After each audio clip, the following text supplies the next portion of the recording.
안녕하십니까, 이진우입니다. 전 세계에서 늘 화약고로 불리는 대표적인 곳, 바로 이스라엘과 아랍 국가들이 모여있는 중동 지역인데요. 1차 대전 당시에 영국이 했던 선언이 지금까지 분쟁의 원인이 되고 있습니다. 바로 팔레스타인에서 유대인들을 위한 민족 국가를 세우는 것을 인정한다고 영국이 밝힌 것인데요. 그 이유가 거슬러 올라가면 역시 돈 때문이라고 합니다. 오늘 역사 속 경제 이야기 시간에는 결국은 돈 때문에 터진 중동 전쟁의 역사적 장면들 살펴보겠습니다. 종자, 즉 씨앗을 산업 측면에서 살펴보면 몇 안 되는 글로벌 회사들이 시장을 독점하고 있습니다. 이런 독점의 폐해는 가격 문제, 식량 주권, 그리고 한 종류의 작물만 재배하게 되는 단작화의 문제 등 다양한 또 폐해로 이어진다고 하는데, 오늘 체크리스트 시간에 지난주에 이어서 종자 세계를 지배하다라는 제목의 책을 이어서 읽어보겠습니다. 손에 잡히는 경제 플러스 광고 듣고 시작합니다. 모든 전쟁의 역사가 그렇듯이 지금까지도 끝나지 않은 중동 지역의 비극도 따지고 보면 결국 돈 때문입니다. 영국이 전 세계에 퍼져 있는 돈 많은 유대인들의 환심을 사기 위해서 했던 선언과 약속이 지금까지 문제가 되고 있는 건데요. 오늘 역사 속 경제 이야기 시간에는 중동 전쟁의 기원 에 대해서 들어보겠습니다. 역사 스토리텔러 썬킴 씨와 함께합니다. 어서 오세요. 안녕하십니까. 중동이라는 표현도 참 어떻게 보면 유럽적인 관점에서 나온 표현이에요. 미들리스트인데 우리 입장에서 보면 서쪽에 있는데 그 나라들이. 그렇죠. 도대체 누가 그럼 그렇겠죠. 유럽에서 보기에는 동쪽에 있으니까. 그러니까 유럽에서 봤을 때는 이제 근동이라고 해가지고 우리가 알고 있는 발칸반도와 그리스가 근동이 돼버리고 우리는 동아시아는 저 동쪽 끝 극동이라고 하고 그 사이가 이제 중동이라고 하는 건데 어중간한 동쪽. 어중간한 동쪽이 미들리스트가요. 그러니까 유럽적인 관점이죠. 근데 이제 들어가기 전에 방금 말씀하신 것처럼 중동 얘기 나온 김에 이게 약간 개념 정리가 좀 필요한데, 많은 분들이 중동과 아랍과 이슬람을 좀 헷갈려 하세요, 이걸요. 예. 뭘까요? 중동과 아랍과 이슬람. 이게 약간 섞어 쓰시는데 중동 지역에 사는 분들을 아랍 민족이라고 하던가 아랍인이라고 부르고 그들의 종교가 이슬람 아닙니까? 역시 이 기자님 파이팅. 아니 뭐 이거 하나 알았다고 뭘 그렇게 파이팅까지. 아니 만세. 정확하게 말씀하셨습니다. 야, 야. 좀 이상하다는 생각은 듭니다. 아니 이게 헷갈려 하시는 분들이 그러니까 다 알고 계시는데 막상 대답하라 그러면 좀 혼동하시는 분들이 계시는데요. 방금 말씀하신 것처럼 중동은 지역 이름이고, 근데 아랍 같은 경우에는 지금 아라비아 반도, 사우디아라비아에 살고 있는 이제 민족 이름이에요. 그리고 이제 이슬람은 종교고, 그러니까 그 이슬람을 믿는 사람들을 무슬림이라고 하죠. 그런데 방금 이제 중동 전 세계 화약고라고 하지만 예. 이 화약고가 된 거는 정확하게 딱 100년밖에 안 돼요. 그러니까 중동의 역사를 뭐 메소포타미아 문명까지 거슬러 올라간다고 하면 거의 뭐 8,000년의 역사인데 정말 평화로운 시대였거든요. 네. 이것이 화약고가 된 것은 1922년에 오스만 투르크 제국이 이제 멸망하면서부터 갑자기 영국이 돈 문제 때문에 여기 개입을 하면서 화약고가 됐습니다. 예. 일단 이 영국이 여기 개입을 왜 했냐부터 말씀을 드리면은 중동 지역이에요. 1차 대전이 1914년에 빵 터졌지 않습니까? 예. 1차 1차 대전의 이 대결 구도를 보면은 영국, 프랑스, 러시아가 한편. 야, 지금 생각하면 말도 안 돼. 영국, 프랑스가 어떻게 러시아랑 한 편이야? 그러니까요. 라는 생각을 할 수 있는데 푸틴과 지금 영국이 손을 잡은 거죠.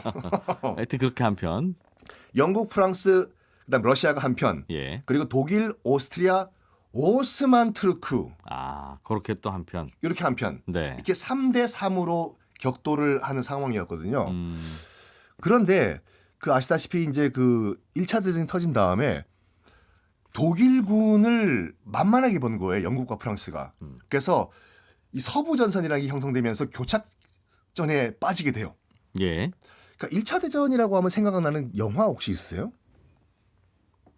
글쎄요. 2차 대전은 영화 많잖아요. 예. 뭐 라이언 일병 구하기 뭐 등등등등 해가지고 예.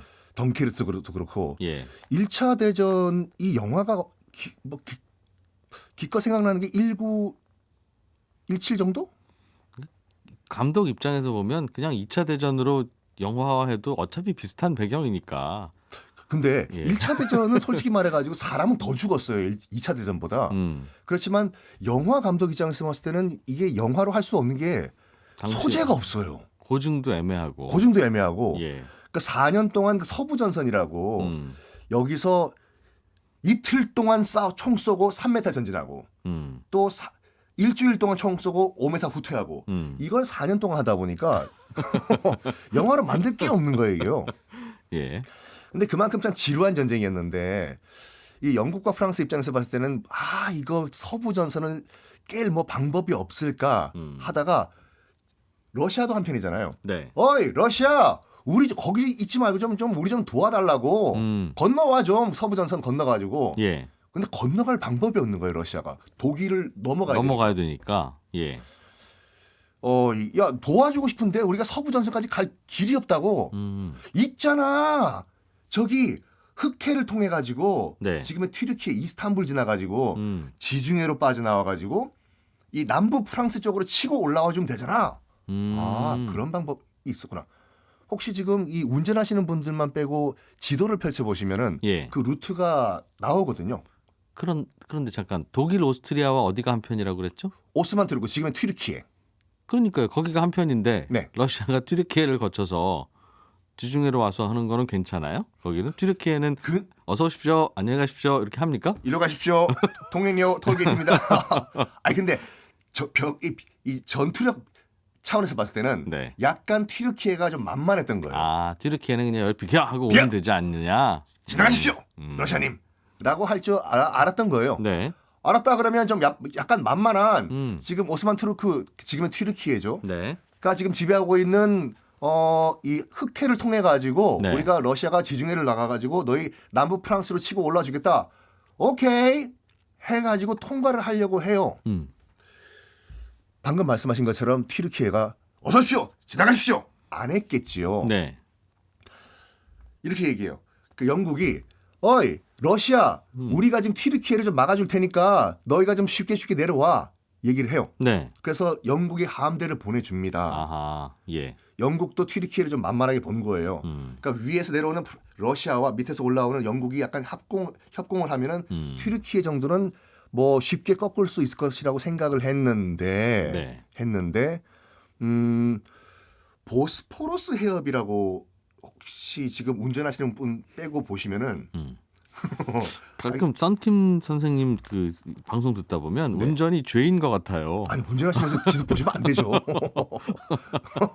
근데 이렇게 예. 전쟁 얘기를 할 때는 지도 봐야 돼. 지도를 사실은. 좀 보고 하셔야지 좀 이해가 빠르거든요. 그렇긴 합니다. 예. 이 보스포러스 해협이라고 지금의 이스탄불 앞에 있는 해협인데 보스포러스가 말 그대로 이게 이 튀르키예어로 하면은 소가 뛰어넘는이란 말이거든요.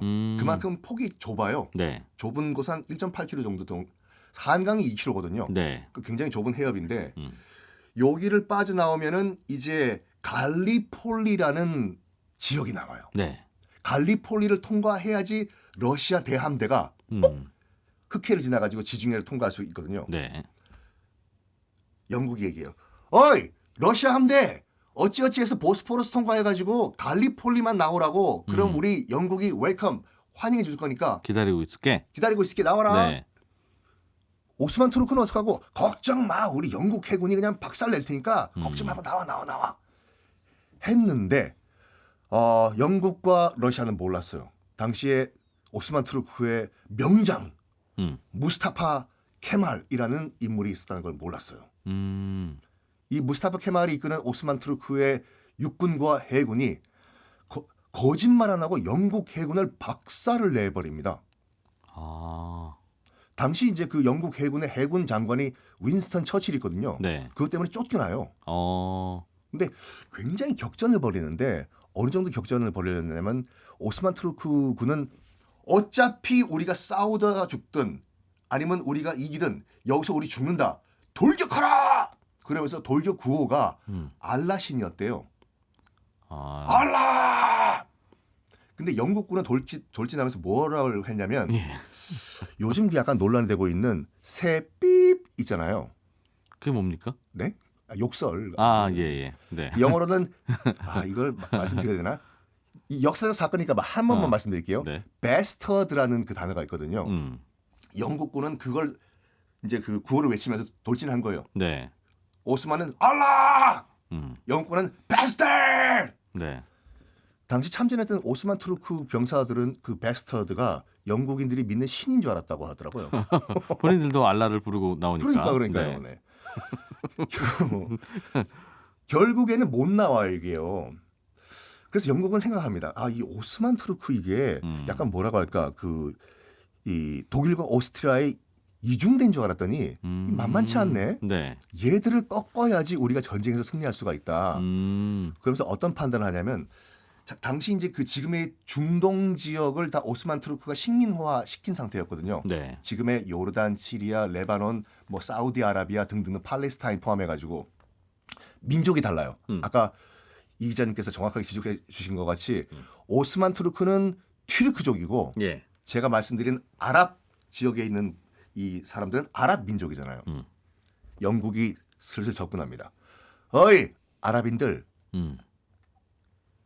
안 창피하냐?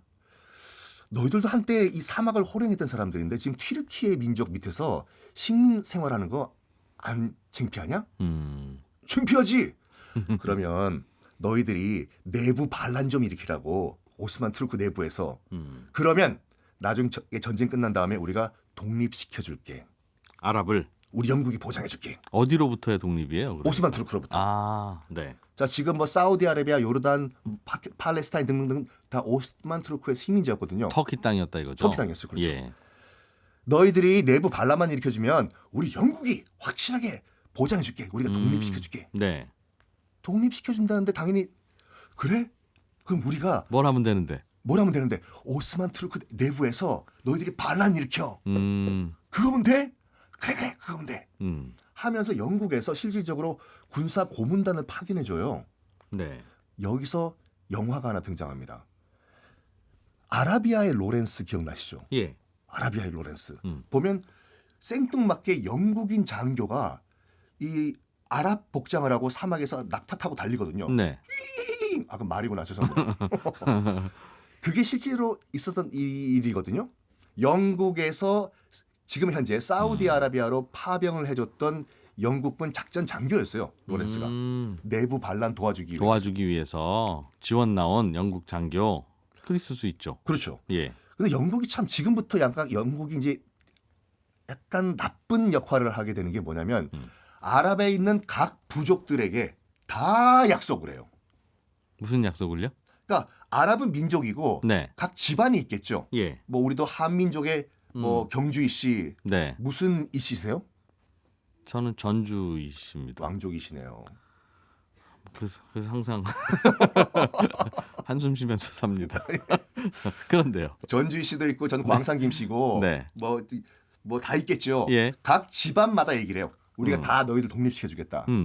그래가지고 아랍 민족 안에서도 사우드족한테도 가가지고 우리가 너희들 사우드족 독립국 하나 만들어줄게. 진짜? 알았어.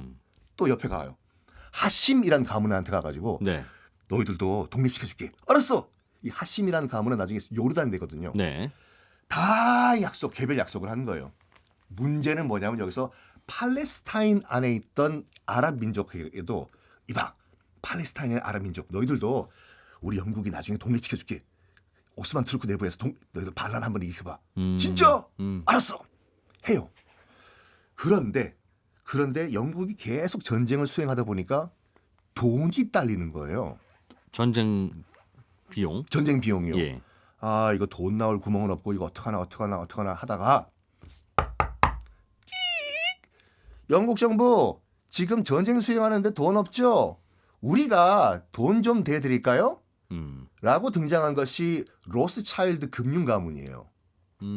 네. 로스차일드 금융 가문이 이제 유럽 각국에도 있었는데 예. 당시 이제 영국 금융계도 로스차일드 금융 가문이 이제 쥐락펴락하고 있었거든요. 유대계 금융 재벌입니다. 네. 우리 유대계 금융 재벌인 로스차일드가 영국 정부 너희들 그 전투 자금을 댈 테니까 뭐 하나만 약속 하나 해줄래? 뭔데? 우리가 2000년 동안 나라가 없이 떠돌아다니고 있는데 지금 딱 보니까 지금 곧 오스만 투르크로부터 아랍 지역이 독립을 할 조짐을 보이고 있는데 팔레스타인 땅 그거 우리한테 좀 주면 안 되겠니? 옛날에 거기 우리 고향이었어? 어떻게 생각하세요 그걸요? 2000년 전에 쫓겨났어요. 네. 그러니까 2000년 후에 이게 원래 우리 땅이거든. 2000년 전에 비키세요, 방 빼세요. 기준을 정해야지. 그렇죠. 네. 음. 거기서 이제 그 로스차일드 금융 가문이 얘기를 해요. 네. 우리가 영국 너희들 지금 돈이 없다고 하는데 우리가 이 전쟁 비용 될 테니까 그 팔레스타인 땅 우리가 좀 들어가게 좀 도와달라고. 네. 여기서 영국이 오케이를 해버립니다. 아, 약속을 더블로 잡았구나. 1915년 아까 예. 말씀드렸던 갈리폴리 해전이라고 네. 지금 그 영국 해군이 막 고전을 면치 못하고 윈스턴 처칠이 쫓겨나고 있을 때 알았다고. 그러면 그 유대인 자본이요.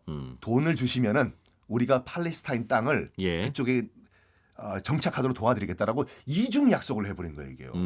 이중 약속을요. 네. 이게 나중에 이제 이 1차 대전이 끝난 다음에 이제 문제가 되는 게 뭐냐면 갑자기 유대인들이 우르르 지금의 팔레스타인 땅에 들어가기 시작한 거예요. 예. 일단 나머지 국가들은 영국이 약속한 것처럼 개별 독립을 해요. 예. 오스만 투르크 제국은 1차 대전 패전국이기 때문에 예. 이제 망해요. 1922년에는 아예 국가가 없어져 버려요. 네. 아까 말씀드린 것 같이 하심이라는 가문은 요르단이라는 나라를 만나고 사우드라는 가문은 사우디 아라비아를 탄생시키고 그때 굉장히 약간 불만을 터뜨렸다고요. 요르단이랑 이런 나라들에게 사우드가요? 사우드가 왜요? 사막을 준다고. 아, 쓸데없이. 땅덩이만 놀고 괜히 재산세만 많이 나오고. 그러니까 아니 좀 알짜배기 땅을 달라고 레바논이랑 시리아나 요르단 같이 왜 이런 사막만 주냐고. 나중에 거기서 어떤 일이 벌어질지 몰라요. 하기야. 하여간 이제 팔레스타인이 문제였는데 팔레스타인도 일단은 독립을 해요. 네. 그런데 동시에 안녕 여기 원래 2000년 전에 원래 우리 땅이었거든. 누구신데요? 나 기억 안 나? 2000년 전에 쫓겨난 유대인들이야. 라고 꾸역꾸역 밀려들면서 지금의 중동 팔레스타인 문제가 발생을 합니다. 그럼 영국이 해결해 줘야 될 거 아니겠어요? 둘 다 약속했으니까. 근데 이게 약간 흐지부지하다가 이제 2차 대전이 터져버려요. 아, 예. 2차 대전에 물론 영국도 승전국이지만 말 그대로 영국도 엄청나게 큰 피해를 입었거든요. 네. 그래서 팔레스타인 문제고 뭐고 이게 신경 쓸 겨를이 없어요. 아하. 그래서 2차 대전 끝난 다음에 영국이 발을 빼버립니다. 그 동네에서 각자 도생하세요. 유대인들과 아랍인들 너희들 가위바위보를 하든지 어떻게 하든지 이때 개입을 하는 국가가 있습니다. 야, 더블 부킹을 했구나, 진짜. 골프 얘기시죠? 아니 그게 아니라 호텔방 하나밖에 없는데 예약 손님 2명한테 손님 받은 거잖아요. 요즘 그 여행 플랫폼 그런 게 많이 있다고 하더라고요. 그 웹사이트가 더블 부킹이 되는 경우가. 아, 그래서 하기야 여기저기서 손님 받다 보니까. 그러니까요. 영국이 이제 그 발을 뺐는데 네. 우리 모르겠다고 너희들 각자 알아서 하라고. 그때 그럼 우리가 앞으로 해결하겠습니다. 들어온 나라가 바로 미국이었어요. 아하. 미국이 갑자기 개입을 왜 했냐? 여기서 석유가 터져버렸거든. 아, 그러니까 그 나라 어떻게든지 좀 간섭을 시작해야 뭐가 떨어질 것 같으니 1908년에 지금의 이란 지역에서 이제 첫 번째 유전이 터지면서 예. 아까 뭐 볼멘 소리를 했던 사우디아라비아에서 퐁퐁퐁퐁퐁퐁 유전이 터진 거예요.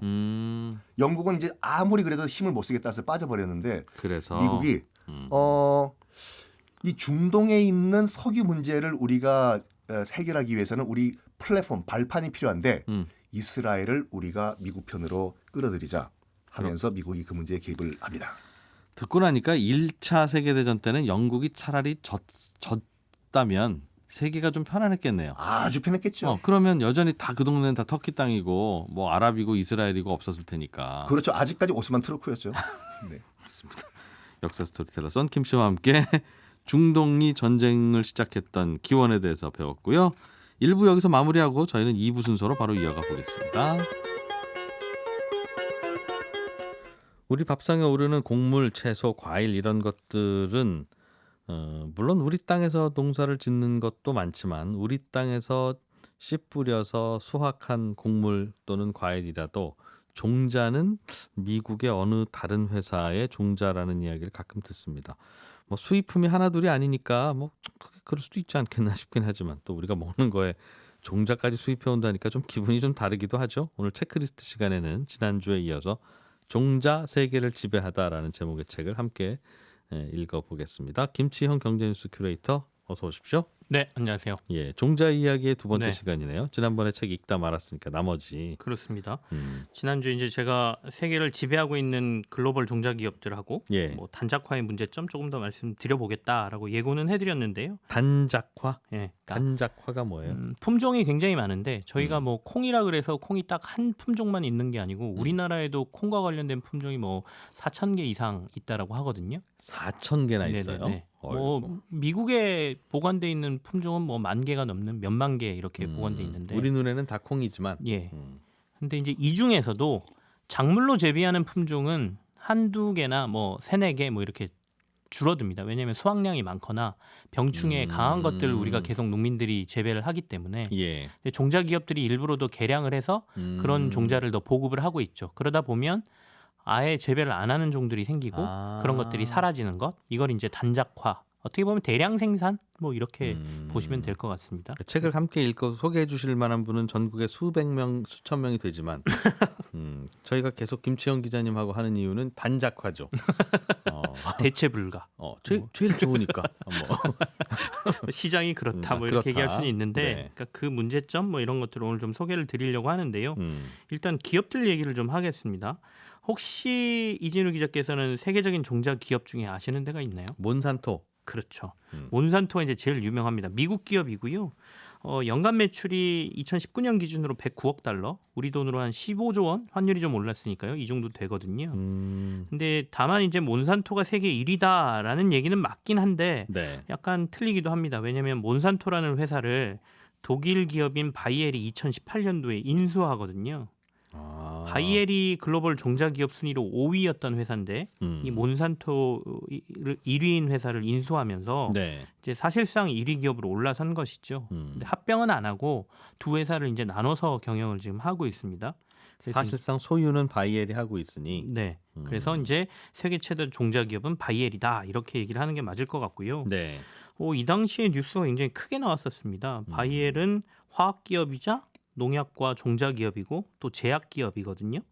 아마도 제약 기업으로 더 많이 알고 계실 텐데 당시 몬산토 인수대금이 67조 원 정도 됐었고요, 우리 돈으로. 67조요? 예. 와. 독일 역사상 최대 규모의 M&A였습니다.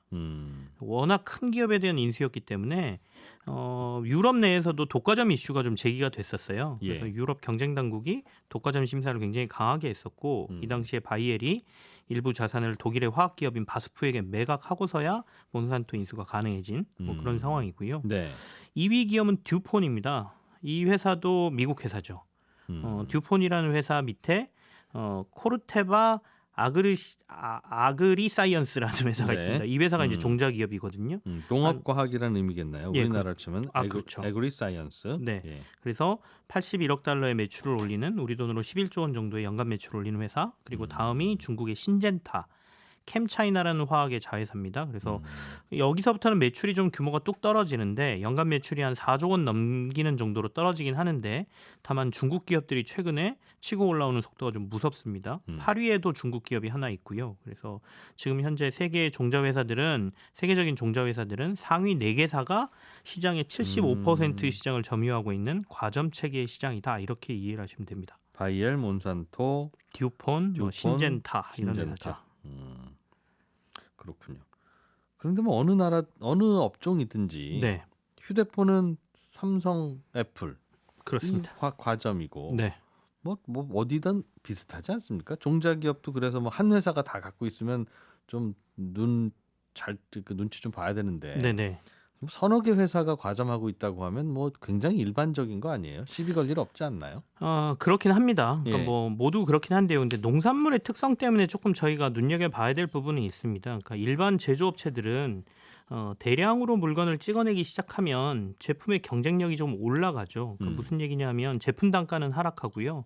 시설 투자비 등은 비용이 좀 줄어드는 효과가 나오거든요. 이걸 네. 저희가 이제 대량 생산 효과라고 하고 그러면 제품을 팔면 이익은 커지는 효과가 발생을 합니다. 근데 농산물은 비슷하면서도 좀 달라요. 그러니까 대량 생산이 이루어지면 가격이 내려가고 경쟁력이 오르는 건 맞거든요. 근데 일정 수요 이상의 농산물이 생산되기 시작하면 가격이 폭락하는 구조를 가지고 있습니다. 무슨 얘기냐면 농산물은 아무리 가격이 하락해도 수요가 그와 비례해서 크게 계속 늘지가 않습니다. 밥 싸다고 5끼 먹지 않죠. 그죠. 수요의 한계치가 있다는 얘기거든요. 그러다 보니까 먹는 것의 수요가 한계가 분명하다 보니까 네. 더군다나 농산물은 썩고 상하는 문제도 있지 않습니까? 그러니까 빨리 팔아치워야 되니까 가격을 막 뚝뚝 떨어뜨리는 거죠. 예. 대신에 이제 들어가는 고정 비용은 농자재, 비료, 농약 기계는 오르거나 고정돼 있거든요. 그렇다 보면 이 농업회사들은 더 힘들어지죠. 그러니까 결국 대량 생산 체계를 가지고 있는, 그러니까 대량으로 생산하는 정말 큰 기업들만 남고 나머지 작은 기업들은 더 빨리 소멸해버리는 사업 구조를 가지고 있거든요. 네. 그렇다 보니까 이게 아까 말씀드린 4개 회사, 대형 회사들 외에 정말 작았던 종자회사들이 그동안 많이 사라진 이유가 하나고요. 두 번째는 80년대부터 등장한 GMO, 유전자 변형 농산물의 등장인데요. 우리가 몰랐던 사실 중에 하나가 이 GMO 종자를 팔 때는 비료와 농약이 패키지로 항상 같이 판매가 된다라고 하거든요. 그러니까 이게 뭐 마케팅 차원에서 이렇게 하는 게 아니라 네. 예를 들면 몬산토라는 회사 아까 말씀드렸잖아요. 여기서 몬산토의 제일 유명한 게 대두 종자거든요. 라운드업 레디라는 대주 종자가 있는데 대두, 그러니까 네. 콩이요. 콩콩. 예. 예. 몬산토의 제초제인 라인드업을 꼭 사용해야 이 대두 종자는 키울 수가 있습니다. 다른 제초제를 뿌리면 라운드업 레디라는 종자 자체가 잡초들하고 같이 죽어버려요. 이게 그러니까 유전자를 조작할 때 원래 제초제는 거의 모든 작물을 죽이는 거잖아요. 근데 유일하게 예. 자신들의 종자만 살아남도록 유전자를 조작해 놓은 거라 야. 이 제초제를 같이 뿌리지 않으면 다 죽어버리는 문제가 생기는 거죠. 그러니까 결국에는 몬산토라는 회사만 살아남게 되는 굉장히 특이한 구조를 가진 게 농산물 시장이다 이렇게 볼 수 야. 있겠습니다. 현대자동차는 현대 휘발유만 넣어야 가요. 사실 그런 거죠. 네. 그런 거잖아요. 네. 와. 그렇군요. 그래서 시장을 키우고 있다. 하기야 씨만 팔아서는 회사 운영 되려나 하는 생각도 들기는 들어요. 예. 다만 이제 이런 이슈가 나오면 우리나라 토종 종자 기업들은 자꾸 약해지고 있고 그래서 우리는 종자 주권마저 빼앗겼다 이런 이야기를 하는데 그렇게 생각하면 우리도 의류 주권 다 빼앗겼고 대부분 중국산, 아시아산 옷 우리나라 옷이 뭐 몇 벌이나 됩니까? 뭐 나머지 다 그런데 대체로는 원유 주권은 이미 없었고 네네. 더 그런데 왜 이거는 그렇게 더 예민할까 하는 생각은 들어요. 식량 안보 문제가 좀 걸려 있어서 더 그런 것 같고요. 그렇겠죠? 예, 예. 뒤에 이제 단작화 문제에서 그런 얘기들이 조금 나오는데 그래서 우리나라 그럼 토종 종자 기업들은 어떤 상황인가를 좀 살펴볼 필요가 있는 것 같은데요. 예. 사실 우리나라 토종 종자 기업들은 IMF 때 많이들 팔려 나갔습니다. 글로벌 종자 기업들에게 인수를 당했거든요.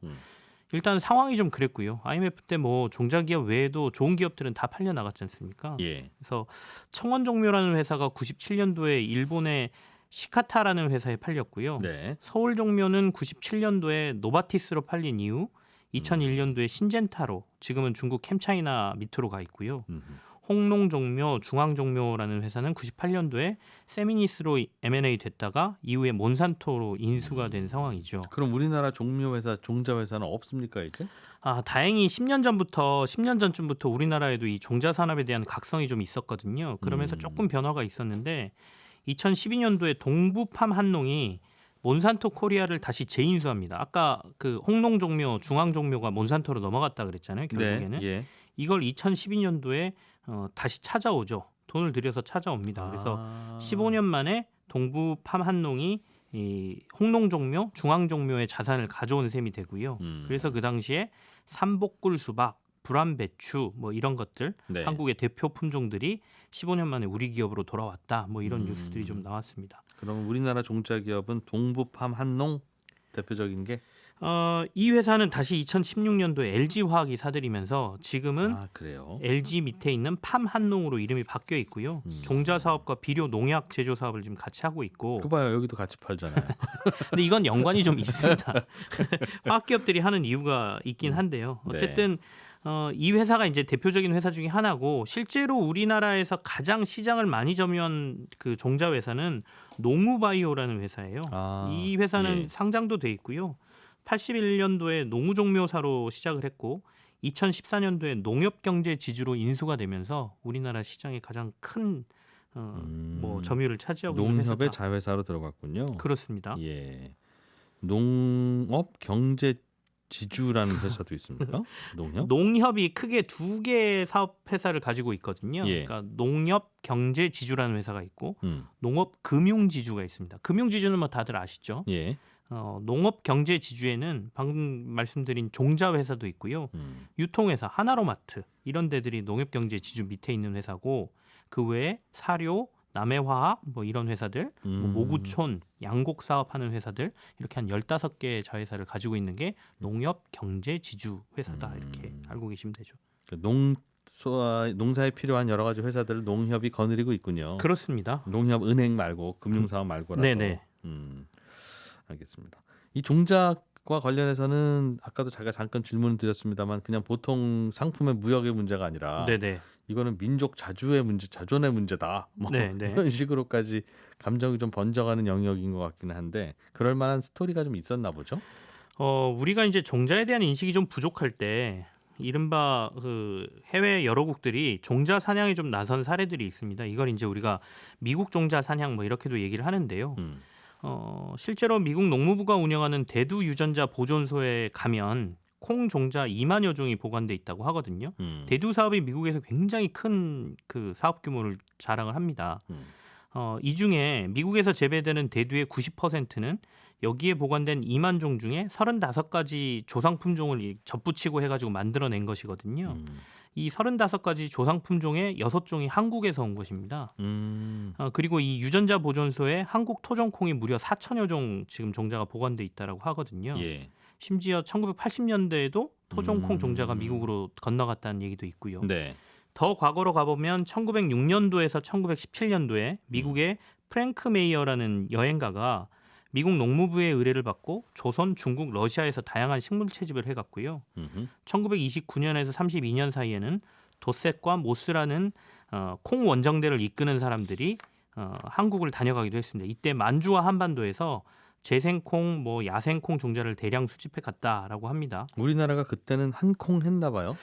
콩의 원산지가 원래 만주와 한반도라고 합니다. 아. 그래서 그쪽에 콩이 많았다고 하죠. 그래서 콩 원정대가 동아시아에서 네. 4,471점의 콩을 수집해 갔는데 이 당시 우리나라, 그러니까 그 당시엔 조선이죠. 예. 조선의 것이 76%였다. 3,500점이나 됐다. 이렇게 얘기해서 결국엔 미국 대두 산업의 모태가 한반도의 콩이다. 이런 그렇게 얘기도 해서 가능할 품종 것 좋은 거 같고요. 자꾸 개발해서 네. 미국이 좋은 콩 많이 만들고 있다는 거죠. 미국 외에도 음. 영국과 프랑스도 와서 19세기쯤에 여러 가지 식물에 대한 수집을 해갔고요. 네. 일본은 뭐 일제 강점기 때 나카이 다케노신이라는 도쿄대 교수가 조선 총독부에서 2대 중대 병력을 지원받아서 한반도 지역의 식물 유전자를 수집해 갔다라는 기록도 남아 있고요. 그 외에 러시아도 그랬고 여러 가지 종자들을 이 당시에 다 가져간 상황이고요. 말씀하신 대로 이렇게 종자를 보관해 놓고 이 종자들을 통해서 민간 기업들을 무상으로 이 종자들을 사용할 수 있게 해줍니다. 그 그러면 외국이 네, 이 우리한테 기본 가져간, 종자를 예. 가지고 접붙이거나 여러 가지 재배 육종을 통해서 새로운 종자를 만들고 네. 이걸 특허 등록을 해서 자신의 자산으로 활용을 하거든요. 그렇다 보니까 이 종자를 처음부터 우리가 인식하지 못하고 이렇게 밖으로 유출시킨 게 지금은 여기에 대한 특허를 저희가 주장을 못하는 상황이거든요. 예, 우리도 안타까운 상황이죠. 중국에서 목화씨 부뚜껑에 숨겨서 갖고 왔잖아요. 그런 식으로 해서 이제 많은 분들이 또 옷을 입게 됐고 다 그런 거 아닌가 싶은 생각도 드는데. 뭐 경제 논리로 본다면 그럴 수는 있는데요. 그러니까 우리도 조금 더 빨리 알고 종자의 예. 중요성을 인식한다면 지켰으면 앞으로 뭐 좀 더 큰 소리 치고 줄 수도 있었겠죠. 네. 그리고 뭐 재밌는 얘기 하나 해드릴까요?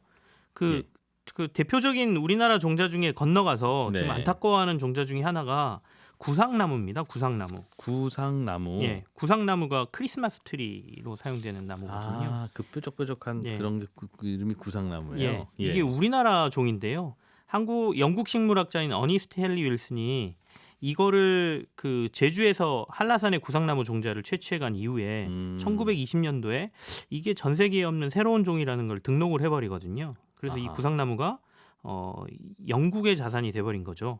그러면서 여기에 대한 것들에 대한 특허료부터 시작해서 어떤 권리도 지금 우리나라가 주장을 못 하고 있는데 예. 어쨌든 크리스마스 트리로 사용되는 구상나무가 우리나라 거였다. 그것도 우리나라에서 자라던 거였다. 네. 재밌는 얘기가 많군요. 단적화의 문제점을 제가 말씀 안 드렸는데 네. 그러면 이런 종자들이 뭐 상황이 이런데 음. 그러면 단적화는 왜 일어나나? 단적화는 아까 말씀드린 대로 이 종자 기업들이 대량 생산할 수 있는 것들을 개발해 내기 때문이거든요. 그러니까 수확량을 늘려야 되고 예. 병충해에 강해야 된다는 이 두 가지를 가지고 개발을 하는 겁니다. 여기도 이제 산업이 되다 보니까 네, 1등이 다 그 시장 다 가져가는 네, 뭐 운동화는 나이키, 뭐 휴대폰은 아이폰 이런 식으로 그렇죠. 콩 종자는 이거 네, 그렇게 시장을 장악하게 된다는 거죠. 농민 입장에서도 똑같은 씨를 심었는데 옆에선 수확량이 훨씬 더 많다라고 하면 수입이 달라지기 때문에 당연히 그 종자를 쓸 수밖에 없는 시장이잖아요. 쏠림 현상이 있을 텐데. 네, 그래서 예. 그게 한번 보급되기 시작하면 아까도 말씀드렸듯이 뭐 2만 종, 3만 종의 종자가 대두가 보관돼 있지만 미국에서 실제로 작물로 재배되는 것은 그 중에 뭐 1, 2%다 이런 거 아니겠습니까? 그렇게 하면서 이제 단작화가 진행이 되는 거거든요. 근데 아까 새로운 개량 품종들이 환경에 어느 정도 적응을 하기 시작하면 여러 가지 문제들이 발생을 합니다. 그러니까 이 종자에 피해를 입히는 병충해가 새롭게 나타나거나 네. 기후 변화에 따라서 이 종자의 수확량이 크게 줄어버리는 상황들이 발생하거든요. 그러면 뭔가 다른 적응할 수 있는 종자가 필요한데 이것들이 없다라고 하면 한꺼번에 큰 피해를 얻게 되죠. 이게 대표적인 게 이제 바나나입니다. 바나나가 최근에 사라질지도 모른다라는 뉴스는 들어보셨죠? 아니 못 들어봤어요. 그래요? 바나나가? 일반적으로 우리가 사 먹는 바나나에는 씨앗이 없습니다. 예. 씨앗을 없애고 맛과 당도를 높이는 차원에서 개발이 됐고요. 그러면서 병충해 저항력을 높인 게 이제 바나나를 본격적으로 보급하기 시작한 것이거든요. 네.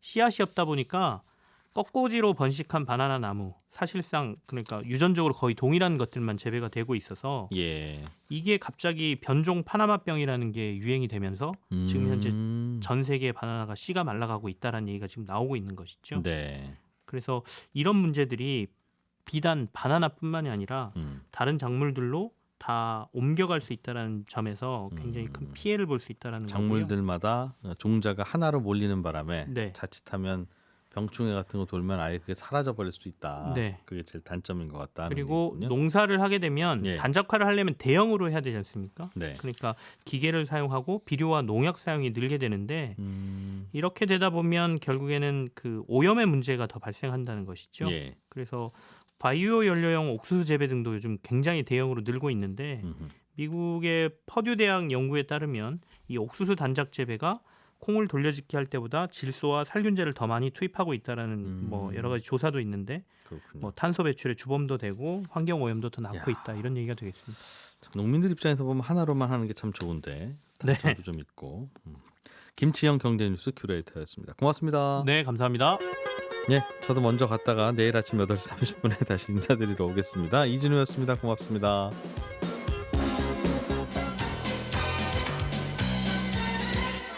더 깊고 더 재미있는 경제 이야기. 이진우의 손에 잡히는 경제 플러스.